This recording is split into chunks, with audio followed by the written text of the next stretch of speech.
Long hours కార్‌లో కూర్చొని journey చేసిన తర్వాత కాళ్ళు పట్టేసే సమస్య చాలా మందికుంటుంది. వాళ్ళు జస్ట్ ఈ సింపుల్ ఎక్సర్‌సైజెస్‌ని చేయటం చాలా బాగా హెల్ప్ అవుతుంది. జస్ట్ కాళ్ళని స్ట్రెయిట్ చేసి పాదాన్ని అలా వెనక్కి లాగండి. గుర్తుపెట్టుకోండి. పాదం వెనక్కి లాగడం is very very important. Only then మీ కాళ్ళ దగ్గర ఉన్న నర్వ్స్ అన్నీ కూడా బాగా స్ట్రెచ్ అవుతాయి. పాదాన్ని మీ వైపుగా టైట్‌గా లాగాలి అండ్ నీ స్ట్రెయిట్ అయ్యేంత వరకు పైకి లేపాలి.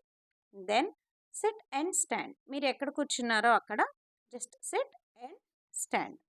ఇలాగా ఒక 10-20 టైమ్స్ చేసుకోవచ్చు. మీ జర్నీ అయిపోయిన తర్వాత మీరు రూమ్‌కొచ్చిన తర్వాత చేసుకోవచ్చు ఇవి.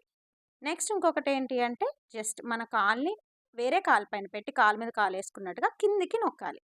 చిన్నగా జెంటిల్ ప్రెసెస్ ఇవ్వాలన్నమాట. జస్ట్ చిన్నగా. మరీ ఎక్కువ హార్డ్‌గా గూడా ఇవ్వద్దు. మీకెంత కిందకెళ్తే అంతే సరిపోతుంది. ఇంతవరకు వెళ్ళాలి అనే రూల్ ఏం లేదు. జస్ట్ జెంటిల్ ప్రెసెస్ మాత్రమే ఇవ్వండి. కాళ్ళని ముందుకు పెట్టుకొని యాంకిల్స్ బాగా రొటేట్ చేసుకోండి. క్లాక్ అండ్ యాంటీ క్లాక్‌లో కూడా. తర్వాత కాళ్ళని ముందుకి, వెనక్కి కూడా ఊపండి.